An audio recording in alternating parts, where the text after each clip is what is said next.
nothing horrified me more than to see two persons in this room who represent district committees standing outside of a school, screaming at the loudest voices that they had, listen to the parents, they are criminalizing the children. I read you the entire book. It had one sentence. Families can also be two parents that are mothers and two parents that are fathers. They were told, the parents at that school, that if it was very difficult for their children to be in that room, that they didn't have to be in the room. They announced the assembly, told all the parents, if this is a problem for you, we get it. You know, I've been confronting this issue my entire life. I have been threatened. I have been harassed. I've been denied jobs because of who I am and who I love. Now, a lot of people out there I talk to outside Saticoy say, oh, I have a gay cousin, I have a gay nephew, I can't be homophobic. BS. BS. You can be homophobic and have a gay friend, a gay neighbor, a gay son, a gay anything. Talk to all the gay kids that get thrown out of their houses and onto the streets by parents who say, I won't have you in my house any longer. And tell me that having a gay relative means that you're not homophobic. But here's what really scares me. When you have 2 or 3 days of this kind of chaos, of people screaming at the top of their lungs, outside a school that read a book with one sentence in it that said, yeah, guess what? Families can include 2 moms and 2 dads. By the way, at the little discussion at the school after that, as soon as the book was over, one of the little girls sitting at my knees said, I have 2 mommies. But a little boy on my other side said, I have 5 grandmas. The idea that there are different kinds of families. The people screaming out at the streets, they didn't get a chance to find out about that because they made a decision based on hearsay. They made a decision based on agitators, not from their community, but from outside their community who saw an opportunity to take advantage of the real fears of people. I want to be very, very, very clear. Nobody has to accept me. I'm not looking for your acceptance.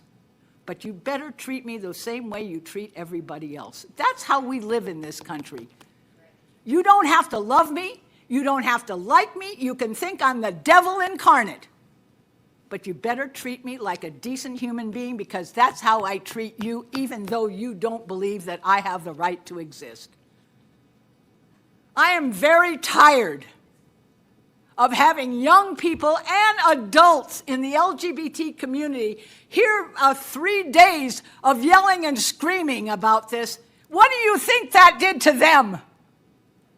What do you think that did to every gay teacher, every gay custodian, every gay worker in this city, every gay kid? What do you think that did to them? It made them afraid. It made them afraid. How dare you make them afraid because you are? I'm sorry. I told you this was personal. I went through with this. My son was harassed because he had 2 mommies. But my grandchildren aren't. That's progress. But I say to all of you, nobody in this district will ever sexualize any kid for any reason, in any classroom, in any way, shape, or form. And those of you who believe that this might happen are allowed to read the curriculum materials, are invited into the assemblies with your children, are invited not to have your children go to the assemblies. I do not believe in forcing a parent to have a child attend assembly that they feel would be violating their values. That's fine with me. We don't all have to agree. In fact, none of us all agree.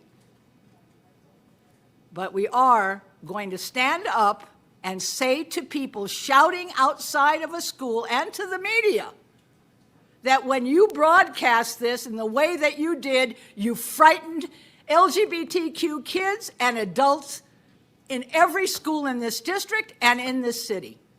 And we must take much more care about how we elevate an assembly reading a book with one line, one sentence that said, also there are families that have 2 mommies and 2 daddies.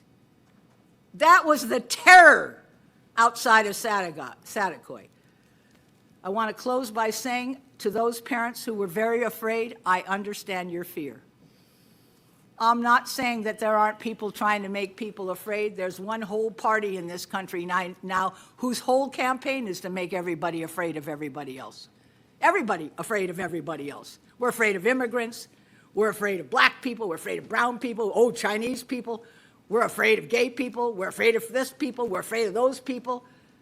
Fear is not our friend. Love is. That was the Sermon on the Mount, and I'm Jewish, and I still say it. Love one another as you would be loved. I think that's the rule we should have for absolutely everybody. But if you can't love me, at least don't bug me. Don't threaten me.